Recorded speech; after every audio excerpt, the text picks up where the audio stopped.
Chef Kwame gained fame as a contestant on Top Chef Season 13. Since then, he has been recognized worldwide for his culinary talents. Now he has released his first cookbook that has gotten praise from, Trevor Noah, Questlove, Carla Hall. Just them. Just to name a few there. He is in D.C. this week, so we caught up with him to talk about his book.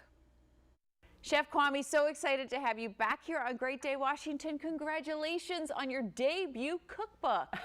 Thank you. I'm so excited. It's always good to be on the show, but so excited to bring this cookbook to the world and show everybody my version of America.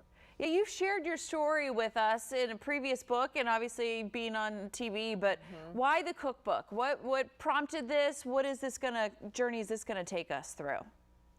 You know, well, in true Kwame fashion, I have to do things a little differently. So I wanted to drop a memoir first. Yeah, I think most chefs, they drop their cookbook for a plethora of years and then they jump into a memoir. But, this is kind of like a follow-up to the memoir.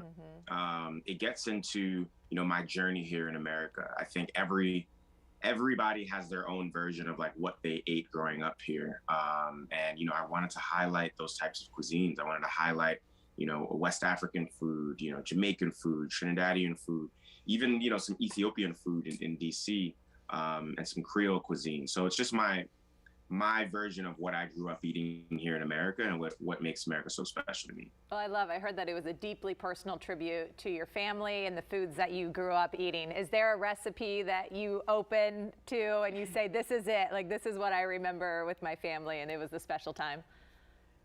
Honestly, like the oxtail recipe is pretty amazing. It's something that we ate pretty much every weekend. And it's a dish that just reminds me of comfort. But there's so many dishes, even the crawfish boil. I remember eating that in Louisiana in the summers. My mom's shrimp recipe. And a lot of these dishes some of the dishes were on the menu at Kith and Kin. So it's a collection of recipes that have stood the test of time. Yeah. And these are recipes that someone like me that does not cook can make, right? Because they sound amazing. Yeah, of course. It's a cookbook that I think people can navigate very easily. It starts off with the pantry where you have to start building your repertoire, your arsenal of different sauces and spices and marinades and stocks. So then you can complete these dishes fairly easily. But, just because they're easy doesn't mean they're not complex. And they're just as complex in the story. I think if a dish tells a story, it has a soul, and you're not just cooking for perfect seasoning. So every dish also has an anecdote, which gets to the root of how it came to be and why it's so important. Well, we've seen you everywhere talking about your book, sharing your family's story. You're coming to DC, right? What will you be here for? Yeah, so I'm doing an event at 6 and I with Nina from Dine and Diaspora.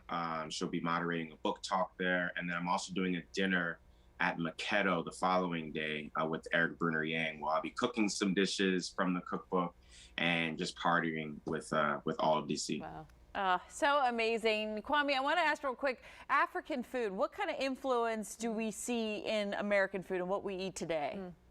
Oh, that's a great question. I truly believe you can't talk about American cuisine without mentioning West African food, whether it's the ingredients like bene seeds and watermelon and rice and okra and yams, or it's dishes like, jambalaya and barbecue and, chicken and dumplings. All of these have derivatives from West African cuisine. So it's alive and well and it's present. And I'm just trying to give, a larger voice to the inaudible with this book. We all need more flavor in our life, right? Yes. There's so many flavors that you're just talking about. That all the time while I'm cooking. Do you have a list of spices that I need to add to the chicken?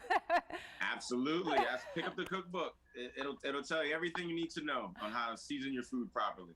He will be thrilled for that. What's your family say about the cookbook, by the way? Are they loving the recipes?